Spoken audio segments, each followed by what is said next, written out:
Well, it's 3 o'clock and we are live, and I'm nervous. I'm so excited with my next guest, I have to tell you, because I have been binge watching his videos for the last ages, and I'm just thrilled and so delighted and excited to welcome celebrity chef Edward Hayden. My husband is telling me something. What is he telling me? 3 minutes to go. We're live. Sorry. We'll have a domestic little bit there. My husband obviously couldn't see it, but I know there's people there in the background. But anyway, sorry for that distraction. This is what happens when it's live. Ellen Gallagher is there keeping me right. I've got Edward Hayden. He's a chef. He's a TV chef on Virgin Media One and Ireland FM. He's a culinary lecturer. He's got his own cookery school. He is a radio presenter and broadcaster. And he's an online sensation. Edward Hayden, I am just thrilled and delighted that you're here as my guest on the Rim Junkie Show. And it's gorgeous to be with you, and thanks very much. Thanks for such an illustrious introduction there. I know now why I don't have a business card. I'd never fit it all on it. But listen, it's gorgeous to be with you. I've seen some of the videos, so thank you for inviting me. I know it's a very high profile list that you have, so delighted to be included amongst it, so thank you. Well, you're so welcome. And you know, I'm thrilled because there's a lot of high profile people coming. Nobody has said no to me, Edward, and you didn't either. So the girls are all there saying hello. But I'm fascinated. Did you grow up always wanting to be a chef? Did you grow up in a house full of food with his yen to cook, or did it happen in a different way? It kind of happened a bit organically, really, to be honest with you. I did grow up in a very traditional Irish household. My mother stayed at home, and you know, my mother baked every day. She cooked the dinner. She is a great cook. Baked every day. So today it could be a tart, tomorrow it could be a bit of brown bread, tomorrow it could be a few scones or buns or whatever. When I was younger, I always wanted to be three things: a teacher, an actor, or a chef. I remember one of the presents I got from Santa Claus when I was probably 9 or 10 or maybe 11, was a blackboard. And this old dusty blackboard, hung in our kitchen for years thereafter. And I used to be teaching nobody, obviously, in the night. So when I finished my leaving certificate, I went off. My journey to culinary was circuitous. So I went off to UCD to study English, Spanish, and geography, to do an arts degree, because I obviously decided, following my parents' advice, that I was going to get the good, sensible job. So I went to UCD. And very quickly, Anne, I realised that the world or the environment of Belfield and UCD wasn't for me. This small little town country guy going up on the bus on a Sunday night. And I absolutely just got eclipsed by the whole experience. And very soon into the experience, I knew it wasn't for me, but as is the case with good Irish country boys, you finish the year anyway, and you kind of have the year to fall back on. Now, I finished the year, I never fell back on it yet, but I took a year off then, and I went to work in different places. I had been working when I was in secondary school and college in a bar restaurant down here in Graignamanagh with food and drinks, and I did everything. I always say I washed the floor, the toilets, the glasses, the spuds, and the lettuce leaves, and everything in between. But I went off then, and I decided I was going to study culinary arts, and I went off down to WIT and I studied culinary arts, and you know, did lots of courses in culinary from that to this, and never returned to the world of English, Spanish, and geography. So an arts degree wasn't for me at that time. I often wonder, if I had to kind of have a little bit more maybe tenacity or sticking power, where would I be now? But anyway, that's neither here nor there. No, Edward, I think life intervenes. I trained as a nurse. I was a stay-at-home mum for years. Then I decided to study interior design. Somehow ended up being picked to do the Shane Filan show house and RTE. That was my first client. That's where it started. These things happen. But that young fella, Edward Hayden, he knew when he was getting that blackboard, you are teaching now. You are cooking now. And you can see you're acting and presenting and broadcasting and doing the radio. So all three did merge, and because I do a lot of acting, I'm involved in amateur drama. You might see actually in the background in my office, I have a few bits and pieces that I'm very proud of in the world of amateur drama.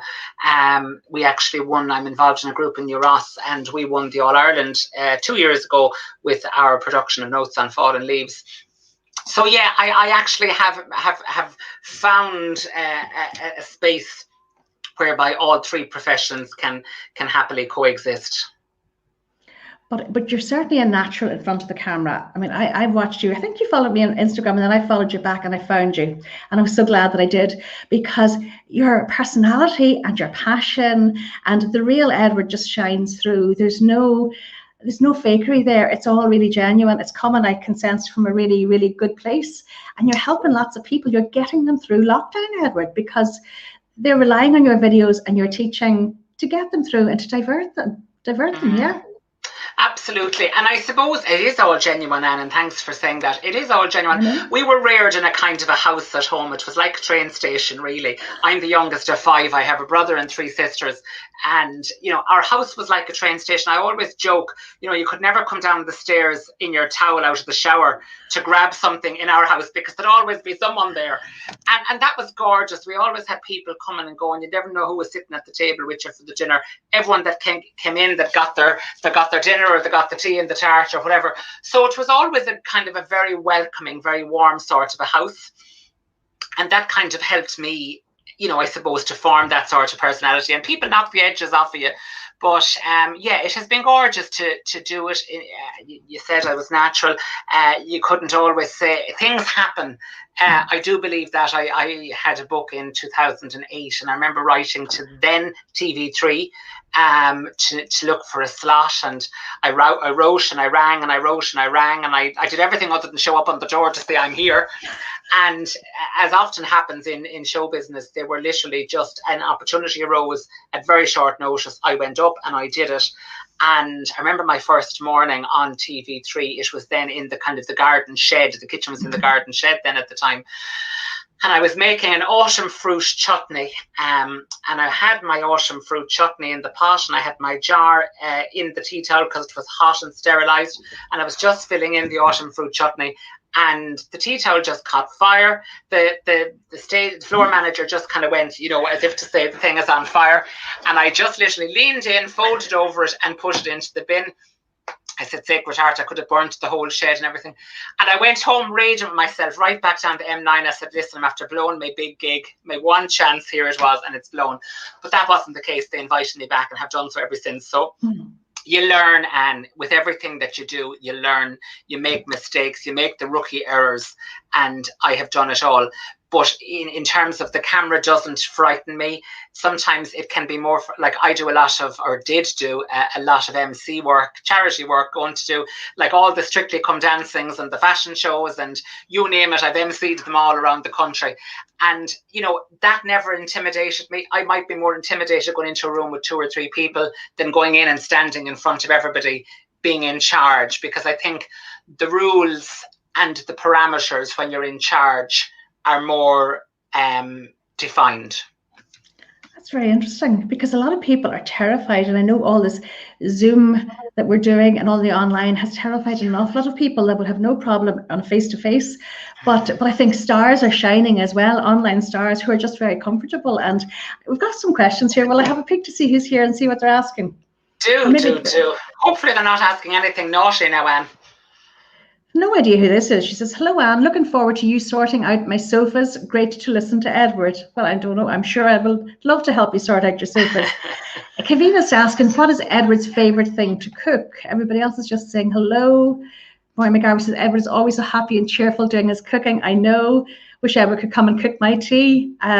Lots of people saying hello. Anthea saying she loves the distraction. Brilliant. Look, that's all very positive. They're sending lovely, happy vibes to you. But here's Anne Ross. She's one of my masterclass girls. I did a cookery course with Edward in Dunbrody House years ago. It was a really enjoyable day, and I still do some of his recipes. There you go. Now, I'm remiss. When I was introducing you, I did not also say that you were an author. I'd forgotten that because the list was so long. There you have it. Not important. My next thing, I'm going to write my life story. Hi to Anne, who from Dunbrody. I spent 5 very pleasant years working down in Dunbrody, and I worked in the cookery school down there, and I met the most amazing people. And I think that kind of made me very comfortable with people.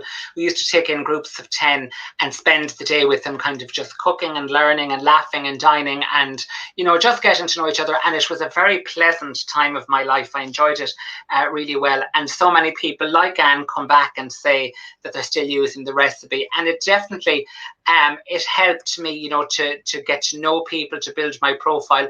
And also it helped me to hone my art, which is the art of culinary arts as well. So it was gorgeous. But people are very nice and people are very, very kind by and large. You know, you get an odd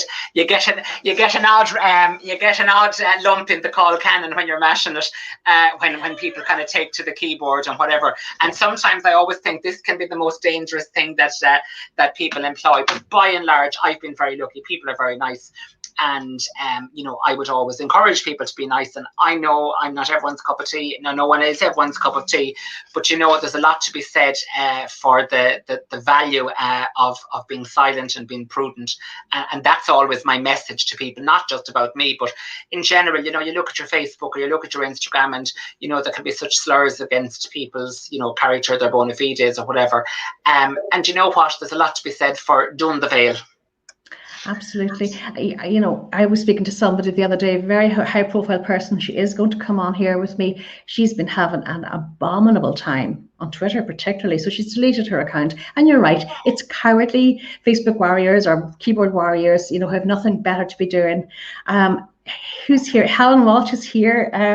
Great to hear you. Ross mentioned Edward, love your recipes. Helen Walsh was my she's a painter and decorator, a master painter and decorator down in Wexford, and she did a fabulous interview with me. Mary Meehan says, question, what warms food for a food flask? Not soup, please. What warm food? I know that Mary works in healthcare, so I think she's out and about all the time. What could she put in a flask that's not soup to keep her nice and warm up in Donegal? What I'm thinking, do you know what I made yesterday, and it was gorgeous, was I made the kedgeree, you know, the kind of the breakfast item, the curried rice with the smoked haddock. And I mean, I think if she made that kind of sloppy enough, that would be lovely to put into it and would keep nice. I mean, I'm thinking like, and I know she mightn't say soup, maybe when we think soup, we think of the pureed varieties, but I'm thinking of maybe like the lovely Scotch broths, put in a lovely stew or a casserole in there, not too thick either, or, you know, a lovely Asian style chicken noodle broth with some leftover chicken from her roast chicken on the weekend. Put in some gorgeous noodles, you know, some lovely vegetable stock, some Asian spices and vegetables in there as well. Because the food flasks are great, and I mean, people are always eating on the go at the minute, and you know, eating on the dashboard and eating in the car and all of that sort of thing. But well, everybody is. I mean, teachers are having their lunch breaks out in their car now. Everybody is, and I suppose if you do something like that, you have something healthy and nourishing rather than picking up something that maybe is not a good option to be having. Absolutely. Well, fair play to Mary for that. Keep up. She's a busy lady. I know she is. And you know, one thing I love about your recipes, they're, how would I say, it's down to earth cooking, Edward, but yet there's dinner party cooking there. I mean, I must say I do love to cook, and I'm thankful that my 3 sons love to cook. I would have thought nothing of having 10 or 20 to a dinner party back in the day. And you must miss that too, cooking for lots of people and entertaining and the flamboyance of all of that. Yeah, I miss my classes. We do lots of classes here, and I do miss the classes greatly. But I also miss the connection. I am a kind of a social butterfly. I say I'm a bird not meant for caging, you know, no more than lots of people. Love it. So I have found that sense of isolation to be, you know, it has been very restrictive, you know, and it's not right. I would have loved, you know, working really hard, and then when you get a run out, you could go for like a lovely lunch with friends. Or I loved nothing more. My favorite thing to do was having people over on a Friday or Saturday night, whether it was only a group of 3 or 4 or whether you had a group of 8 or 9 people, just your friends, and cook up something very casual, very conducive for convivial dining, you know, open a few bottles of wine, turn on a few tunes, and it was just gorgeous. And I suppose it's those things, Anne, the very simple things, the simple things that we probably, you know, let it be said, we're all now getting this opportunity to visit with ourselves, and things that we probably all took for granted. are the things that we miss the most. So I miss the human connection. I'm a very tactile person. If I was with you now, Anne, I'd be have to put my arms around you 3 times. Do you know? So I do miss that as well. And obviously now, even if you meet people in the supermarket or the street, you know, you are exercising caution on your own behalf and more importantly on theirs, because they may not wish for you to enter into their, I mean, now at one stage your personal space was up close like that. Now your personal space is 2 meters. So it has been a huge challenge. I mean, it has been a really big challenge, the whole COVID-19, the malady that has visited people, and it has brought different problems to every household. It has brought big problems to our household here and yours and lots of your listeners as well. And it's shockingly difficult. And I suppose it's good to acknowledge that, and it's good to acknowledge how difficult it is and how complex. And we're all keep saying, like with Lacune of Day, we'll get out on the other side. And it would be very interesting to see whether or not we'll have changed, or whether we'll flip-flop back into the patterns that we were in, that kind of sense of running and racing, or whether or not we will kind of savor the very simple things in life that are now a joy to us. I actually do think that would be changed completely. I hope is there an echo? Does my sound really bad? Well, I can hear you perfectly. You're crystal clear from here. Because I do think we're going to be happier with less. We're going to appreciate the things like having a cup of coffee with our friends, going out for lunch, going on holidays, having a beach walk. Yeah, well, I go for a beautiful walk every day. We have a gorgeous area. I live in a place called Graignamanagh here in County Kilkenny, and it is the most beautiful place. And I suppose people who live in that kind of a very rural setting, you know, whilst I'm in the town, it's a very small town. And, you know, we're very privileged to be in that. I go for a gorgeous 10-kilometre walk every day. I go out the wood road, down a lane, I put in the ear pods, I listen to a bit of music, I chat with friends on the phone or whatever, I listen to a podcast or whatever. But it's just gorgeous to do those very simple things, and I suppose to acknowledge how lucky a lot of us are. Do you know how lucky a lot of us are? Because we have the basic things. We have that nice sense of fresh air. We've got a house. You know, I'm so conscious. I think I've become so conscious of our house and our home at this time. And because we spend so much time in it now, we've all whitewashed it, as we know, and there's not a cobweb to be seen. But we think, Anne, of all the people that are not safe in their homes and how privileged we are to be safe in ours. So it's just, those are the things to be gratified for. Beautifully said, I have to tell you. And I know, because I've been here at 3 o'clock every day since yesterday, a year ago, which I can't believe. Never thought it would be a year later, but I am. And I've been on this voyage with the girls, and I'm getting, and I'm sure it's the same for people who are watching your videos. They're saying they're binge watching and they're coming home from working in ICU at night, and this is their downtime. There are people here who live on their own, and they have said to me that 3 o'clock is the only time that they have interaction with somebody all day long. It would make me cry, to be honest. Excuse me. And you must be nearly running out of frocks at this stage now for all these 3 o'clock lives. Well, I'll tell you one thing, you're keeping the glamorous look. Whatever about the frocks, I was nearly running out of topics, and that's why I decided I would do the celebrity and the Ask the Expert interviews, which I have to say the girls are loving. It's gone really well. And I mean, to have somebody like you sitting across from me is just unbelievable. They're saying, tell me my sound is great. But so somebody did ask, what's your favorite thing to cook? What do you like cooking at home? What do you prefer to cook?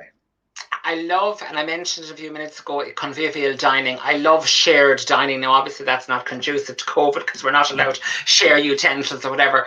But if I was ever having my favourite kind of a party to have at home is to have all of the food in the middle of the table and pass it around, share it. I love that kind of Spanish tapas style, yes. You know, the Italian sharing, the Indian kind of dishes as well.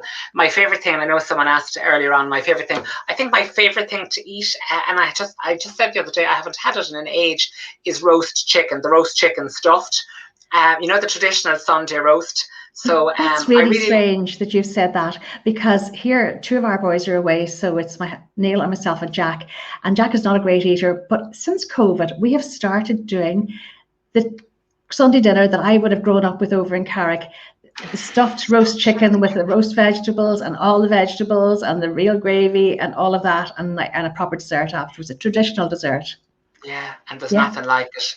So I like that. I love doing breads. I love doing confectionery. I suppose the beauty of what I do is that, it can be very many and varied recipes. So I don't like, I suppose, just keep doing one thing. I like to kind of just mix it up, and I have a few things that I could do in the blink of an eye. If I got a phone call that someone was coming, or for someone's birthday or whatever, you could have meringue roulade whipped up in zip time. But I enjoy doing it. But I love, that biblical message of breaking bread and sharing food, and the kind of the coming together, that sense of mehel that has been lost in so many people. I love that. So I love shared food. And for me, and I know this sounds stupid to say as a chef, but I love doing really nice food, using really nice ingredients. But for me, the kind of the toast of the party is the company and the people with whom you're sharing it, because without them, it becomes quite flat, doesn't it? Absolutely. Are you a savoury or a sweet man? Oh, listen, I'm a bit of both now. And during the lockdown, I became very sweet, and I was as big as America. So I really overly indulged in the sins of the flesh. But I think we gave ourselves up to all levels of temptation. But yeah, I do love something sweet as well, I have to say, either home baked or on a Friday night now, if the wine was well chilled, I wouldn't mind a couple of squares of really cold dairy milk. Would be absolutely gorgeous as well. Excellent. And listen, we're coming up to Easter. Any ideas for Easter? Again, it's going to be Easter with whoever.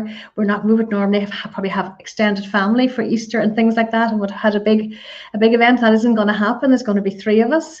But to make it special, what could the girls do to make Easter special for their family? Lots of things that they could do, I suppose. Lamb is that kind of quintessential Easter dish, isn't it? Yes. So, you could either do the shoulder of lamb or the leg of lamb. But if many households, and your own included, there's not a lot of people around, something like the rack of lamb is gorgeous, right? So think then, and as I said, simplicity for me is the order of the day. So think of getting some fresh white breadcrumbs, some grated Parmesan cheese, a little bit of chopped herbs, maybe like parsley and thyme, mixing that with some melted butter, some salt and pepper, and a few flaked almonds or something, and then spreading your rack of lamb with either a little bit of basil pesto or a little bit of mustard or a little bit of marmalade, even orange marmalade, and stick that lovely herb crumb to it and roast it in the oven. It would be gorgeous. Or something, Anne, that would get you up out of the middle of the night is the lovely, I do a bread and butter pudding with hot cross buns. So instead of using bread, I buy or make the hot cross buns, butter those, and let me tell you, Anne, you would be in heaven. That sounds amazing. Any booze in that or not? Oh, you could throw a little drop of Irish whiskey. I would soak the sultanas in Irish whiskey. Or you could do that, or you could maybe mix a little bit of Cool Swan or a little bit of Bailey's. So one of those Irish cream liqueurs, mix those up with your custard as well, and that'll keep you well panned out on the couch for Easter Sunday. That sounds amazing. Actually, I love the sound of that rack of lamb.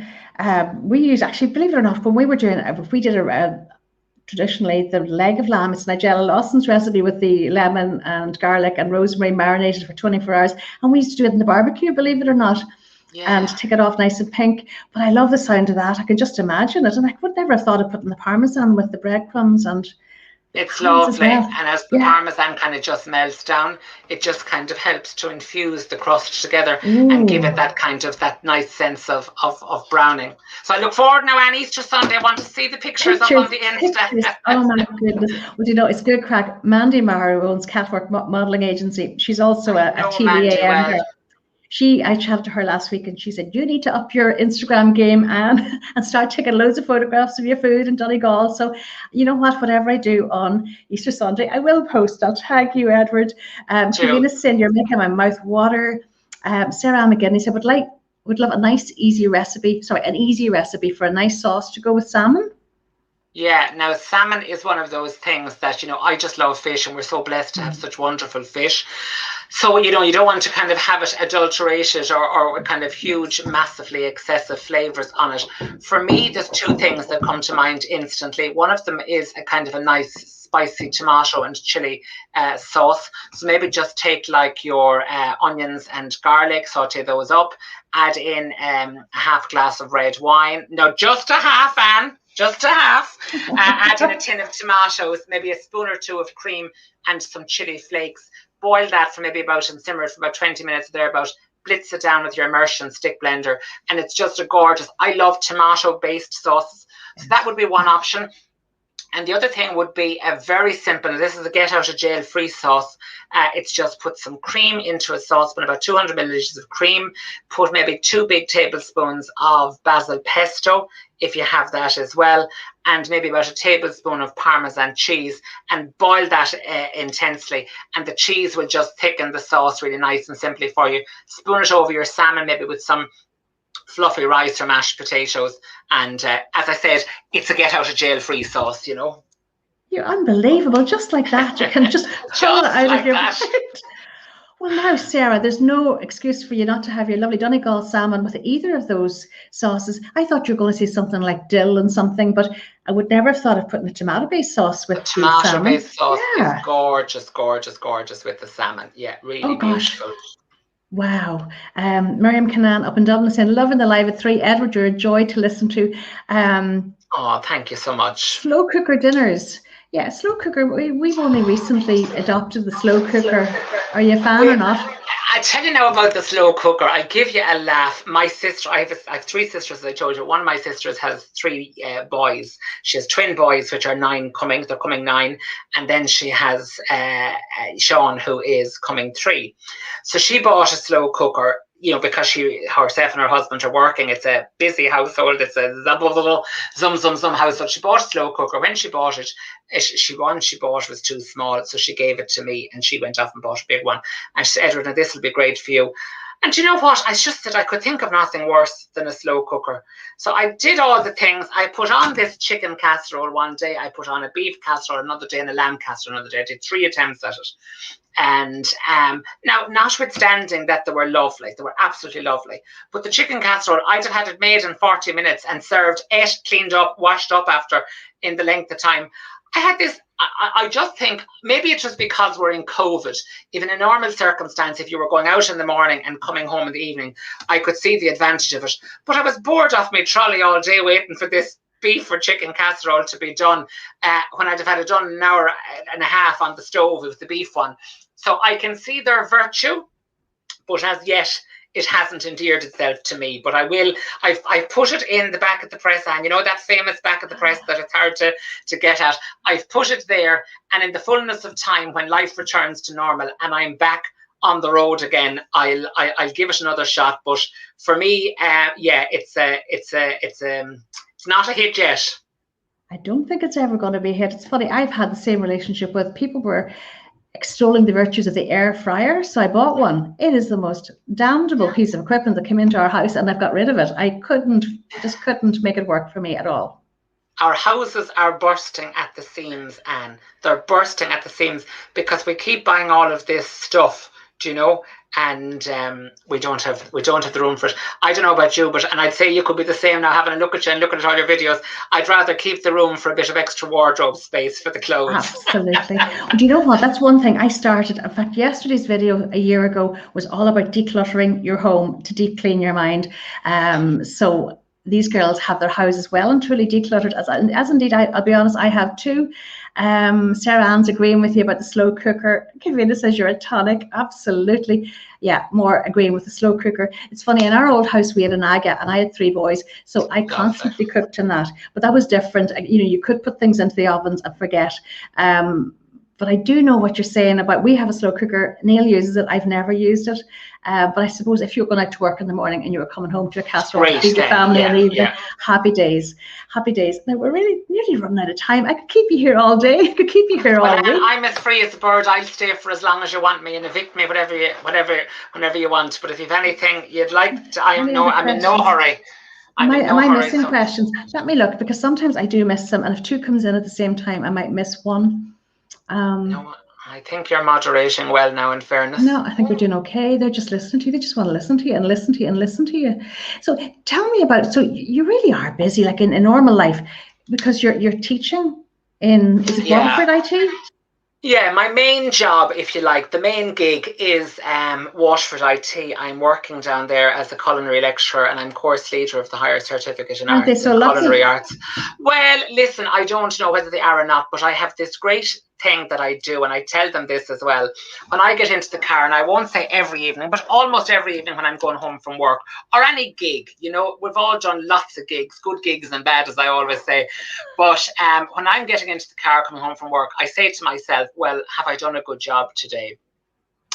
And most days I can say that I have. And to me, that would be very important, because I always joke with them, even in work, when we're at a course board meeting with the staff, or if there's any little bit of discrepancy about something, or even with the students, I would say, well, listen, if I'm sued and brought to court, I can put my hand firmly on the Bible and say, Your Honour, I did my best.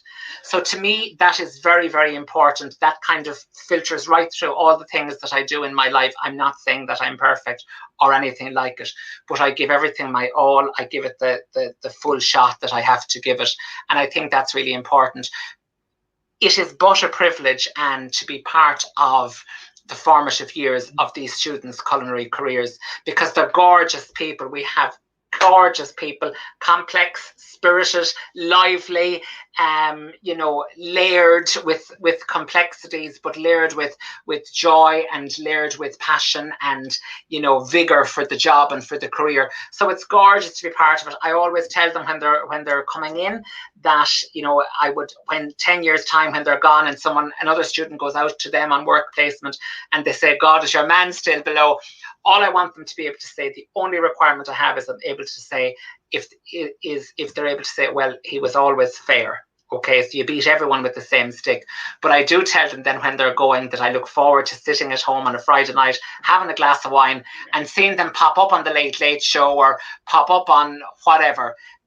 Because I think, you know, it is our job, you know, to build them up, you know, realistically. Obviously, you must have a sense of realism. But you know that famous phrase, Mullinoga agus Chuckig she. So praise the young and they will succeed and they will rise. But young people, I think, are fabulous. They get a lot of bad press.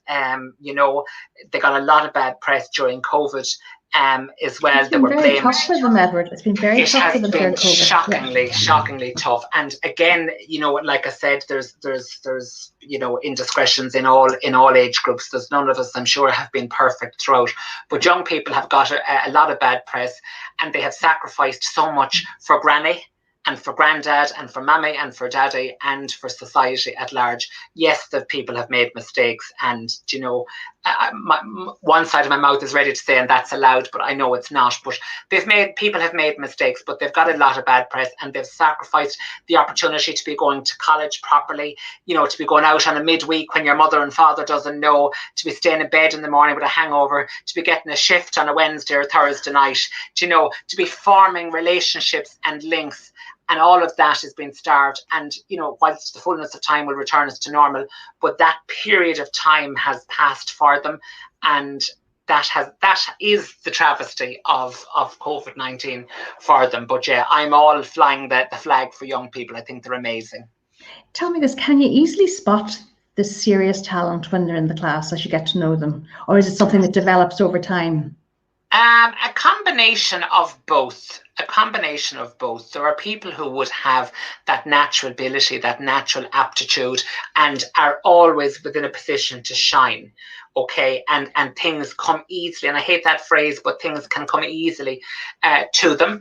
And then there are the people, you know, there is a lot to be said, and for slow, dogged determination, you know, brute force and ignorance, and solid determination. So we have a mixture of both. But yeah, the ones that have a spark, and that spark will always present. And again, no more than any other career, your own, whether it's your former career of nursing or whether it's the interiors or whatever, people will get on if they continue to better themselves, if they continue to educate themselves, to explore their career, to read around it, soak up as much as you can, learn as much as you can. So whether it's culinary, whether it's interior, whether it's nursing, midwifery, science, retail, whatever, we never know it all.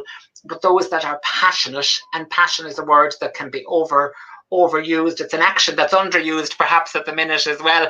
But passion is something that cannot be taught, I think. You either have that yearning desire for something or not. But we've been blessed. We've had wonderful students over the years, and with God's help, we'll have them again well into the future. And yeah, I'm delighted to be part of their journey. And I'm Team WIT all the way.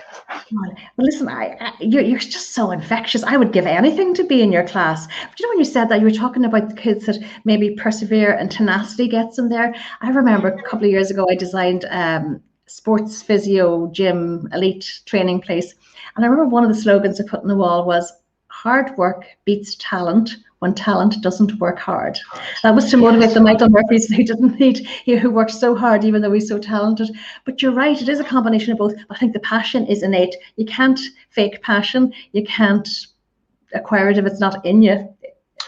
If that makes sense. It 100% does. It 100% does. And the opportunities may present, but unless you're passionate and unless you're hardworking, you won't make the best of the opportunities. And to take the opportunity, again, without sounding like the Holy Joe, but again, it's that biblical story of the talents. The people that took their talents and sowed them into the ground to bury them, or the people that used their talents to multiply them. And I suppose that is what we as educators, and educators come in all different sorts, whether it's in a college environment, whether it's in an online environment. I take that sense of responsibility when I'm showing someone how to make a bread and butter pudding on an Insta video. If you kind of use that talent, it's the invitation is to use the talents and to grow them, and we all get better. How you get to Carnegie Hall? Practice. That's the only way to get to Carnegie Hall. Edward, you're such a joy. Tell me this, if the girls want to follow you, find you, what's the best way to find you? I will follow you. They can find me anywhere. I'm omnipotent. I have omnipotent power. No, they can find me anywhere. I'm on the social media platforms. I'm on Facebook, I'm on Twitter, and I'm on Instagram. My Instagram is Edward Entertains.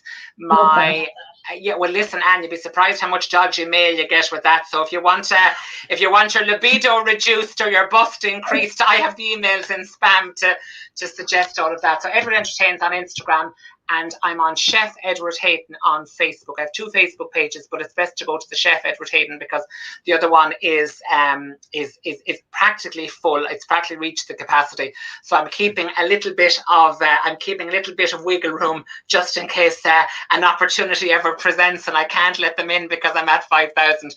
So the other one is a public page, and people can go onto that Chef Edward Hayden, and I'm Edward Hayden on Twitter as well.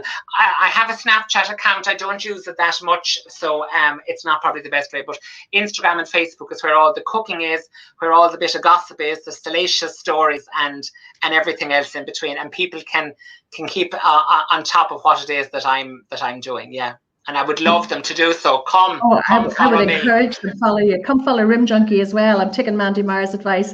But I know, and I'm actually very interested in doing this myself, you have got what I call a Zoom tutorial to show people how to create the perfect Easter dinner. Yeah, listen, I started. Now, Anne, I'm afraid to say it out loud, but I will anyway, because it's only between yourself and myself and the girls listening, as the fella says, and that's where it all happened. I started, I think I'm, if not the first, but among the first of the chefs who started the online videos last year. I definitely did. I think I started a day before St. Patrick's Day, just as the country went into lockdown. So I'm doing those videos a long time. I did them nearly every day for a while, Then during the summer, life intervenes and things happen, and it's no longer possible to do that. And then I went back and doing them again. And now I do them sporadically. I do them whenever I feel like doing them. I think if I was to do it in such a way whereby you were very time bound, it would become invasive to me and to my life, and that would impinge on my ability to demonstrate a sense of effervescence. But I've been doing all of those videos and enjoyed doing the what I call the free content or whatever. And then so many people came to me to know what I do, kind of like tailor-made courses, whatever. And I did a few corporate gigs for a few schools and all that sort of thing. So I did a course a couple of weeks ago and it was a big hit. So we have another course. It's a Zoom cook along or watch. So you can either cook along with me on the night, I'll send you out the instructions, or you can just sit back and watch, have a glass of wine and sit back and watch and recreate it at another stage. And people can find the details of all that on Facebook and Instagram as well. It's not the hard sell. I'm never into the hard sell, and I think people either want to come or they don't, and that's the way it is. Edward Hayden, all you have to do is smile, and they will just come flowing to you. Absolutely. No, so absolutely. I'm definitely going to check that out because I do love to cook, and just from the little nuggets that you've thrown away here, I just know we'll learn so much more in a proper session. Carmel Quinn is saying Edward is just brilliant. And Healy says, hello, Edward, and great interview with the Kilkenny man. Edward, the lovely Anne, and Anne is a great person. If it's the Anne I know, if it's the Anne I know from Kilkenny, is Biddy's horseshoes, and she's the best. And Anne is the best of a good person. Anne comes on. I present a radio program and Casey Lore, and she comes on, and Anne is no more than all of us Kilkenny people. Her cup of positivity doth floweth over. Lovely message here from Kavina McCauley. Edward, the TV doesn't do your personality justice. You are inspiring. Listen. Would you ever talk to Virgin Media about having your own show? Oh, I'd be too shy. Oh, yeah, right. It would be absolutely brilliant because... Go ahead. Sorry, I beg your pardon. Go ahead. No, you're an intuitive interviewer. I think you can read people very, very easily. Your own personality just comes through in this effervescence. Listen, I would love it. It would be lovely. And, you know, everything that I've got, and this is the sob story now, this is the get out your violin moment, but everything that I've done in my life, nothing came easy. But I enjoyed it. You know, I've had lots of bumps. I've had lots of things that have gone wrong. I've made lots of sacrifices that have come at ultimate costs. And, you know, there's lots of stories of irretrievable time in there and everything. But nothing has come easy. But I've enjoyed the journey. I've enjoyed the ride along the way. And, you know, I've had a lovely time. I've had lots of nice experiences, a few bad experiences as well. But, yeah, I'd love a show. And I always think when the time is right, it will come to me, you know, as opposed to courting it and, you know, trying to solicit such opportunities. I think in the fullness of time, if that is what is determined, I'll tell you a very, very quick story. And years and years and years ago, my father, now deceased, he'll be 11 years dead tomorrow, the Lord have mercy on him. And my father was a very proud man, as in like proud of his children, which is uncharacteristic of the father. Normally the mother is the kind of the gushing with pride and praise, as my mother is. But my father was very much so as well. And he was very proud of his children, of our good experiences and willing to take on our bad experiences as well. But years and years ago, when I started, and I'm a long time at this gig now, you know, I'm on the road nearly as long as Philomena Begley at this stage. But when I started, you know, and things would be happening, and I'd be having a few articles in our local paper, or your picture would be at some kind of a dog fight there, or you'd be organising something. I remember my father saying to me, he said, Edward, you've hit the big time. Right. And he was so proud and he believed it so wholeheartedly. And I remember saying to him, no, Daddy, I'll have hit the big time when I'm on the stage on the Late Late Show. So I know in my heart of hearts, something is going to happen that will land me in front of Ryan Tubridy or whoever the presenter is at that stage. It could be in 30 years' time, he mightn't be still at it. But I know that will happen and that will come true. I just don't know when it will be, or what the opportunity will be, or what I'll have to tell. Maybe I'll be telling a bad story at that time. I don't know. But it's funny, and I suppose sometimes, Anne, over the years when I've had this sense of you know, sometimes in any job, in any career, in any public sphere, you can get tired and you can get not so much lackluster, but you know, not so much apathetic, but kind of, you know, Bored?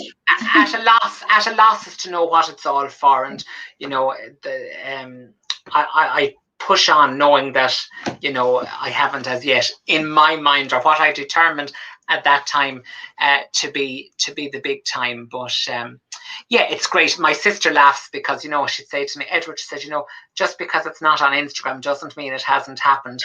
And when you get it to the stage that I'm at and we're at and you were at as well, when you're building that profile and then maintaining that profile, it does at times feel like you're in a fishbowl. And, you know, I see it myself now. I kind of have to tell you what's going on, you know. I have to tell you if I'm doing this or doing walk. And, you know, sometimes that affirmation comes by public feedback. And I'd like to take this opportunity, Anne, if you don't mind me hijacking it, to thank people, because people are so kind. You can see the lovely messages that you're getting today, and I do appreciate them as well. But people are very kind and nice, but I hope it's a kind of in reciprocation for a lot of hard work that I put into it, and hopefully, whilst making it look flawless, I try to, you know, demonstrate the highest standards of professionalism as well. Well, I'm reading these messages. Lovely to see more of Edward's personality. Love Edward's tips and tonic. That word "love" is coming up a lot. Anne Healy, it is the same, Anne Healy, because I suspect during this lockdown, when people were at rock bottom, Edward, you helped pull them up. And give them a purpose, and give them a distraction, and give them a focus, give them entertainment, give them you. Hopefully that was the case, Anne, and if that was the case, for that I'm truly thankful. And it worked both ways, because they gave it to me as well. I was beyond peeved off. Can't say the other word on the forum, but or I'll be sacked. But I was beyond peeved off as well. And listen, it gave me the opportunity, Anne, to get out of my tracksuit, to wash my hair, to brush my hair, to lacquer it up, to put on some nice clothes.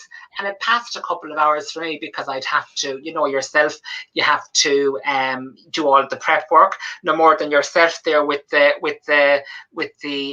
gerberas and the roses there. You have to have the flowers right in the background. You have to have the place nice, and then you'd have to clean up after it. So it passed a bit of time. You could sit down in the night, post the video then, and people were so generous with their commentary as well. So it was a kind of a two-pronged attack, and if I helped them, they helped me. But it was with great joy I read the messages. People tried this and tried that, and some people just sat on the couch and used it for a bit of entertainment value. And you know what, Anne? That's allowed. Absolutely. Edward, I could genuinely keep you here all day, but I know you're busy, so I'm going to have to say au revoir, because I suspect I'll have you back again for sure, because these girls can't get enough of you. But I think there's a book there, Edward. Is that going to be your ticket to the late late? Well, you have such a story to tell. Who knows? I have a couple of cookery books, and yeah, I always say that I could write my life story, and I could. I'm not sure whether to be interested in reading, but listen, there's been lots of fun experiences. Lots of things have gone wrong, and it hasn't been a bump-free ride or anything like it. I can tell you that it never is. And you know, sometimes when I think about it all, and I think about the enormity of things that have happened to me that help to mold you and to form you, it's great. There'd be a lot of happy chapters, and there'd be a few tearjerkers in there as well. And yeah, who knows? And maybe I'll write it in the fullness of time. But you know, I think it's definitely written on your heart anyway, and it's written on your mind. So whether or not that ever goes into a public arena is another time. I can feel it. Anna Donaldson, love Edward and Alan on TVAM. Oh, Anne, what a super interview. Please come back, Edward. Please. They're all saying thanks so much. What a charming man. Oh, listen, I could just keep, and you know what? If I could get my arms, I would be hugging you as well, because I am a hugger. I can just feel this lovely energy coming down the screen. So listen, thank you so much from the bottom of my heart for being my absolutely amazing guest today. Mandy Marr is going to have some shoe to fill tomorrow, because I will be back, girls, at 3 o'clock. And Mandy Marr from Catwalk, the modelling agency, and she's actually got a new, what would you call it? platform talent agency for different people. She's promoting and representing them, and she'll be interesting because she, no more than yourself, has got lots of stories and lots of hard work and hard craft. She's super, Mandy. We've done lots of different gigs together. I didn't know you knew her. That's gas. From Ireland, and you know, sometimes the world of you know, you meet people out on the road doing different gigs or whatever, and like when you're standing to the side of the car changing your clothes to go into something, you know, it's not all rock and roll, but listen, we roll with it. And thank you so much. Thank you to your fabulous ladies here. They're coming in such numbers. I appreciate your invitation, and thanks a million, and good wishes to you, and keep up all the good work, keep up all the chats, and most importantly, as you've demonstrated today, keep up the good style and the charm. Thanks, Anne. God bless. Thank you so much, Edward Hayden. You have been a dream guest. So ladies, stay safe and stay fabulous, and I'll be back here on the button at 3 o'clock tomorrow with the gorgeous Mandy Marr. What to wear, I don't know, but I'll be back at 3 o'clock. Edward, thank you so much. Slán agus beannacht.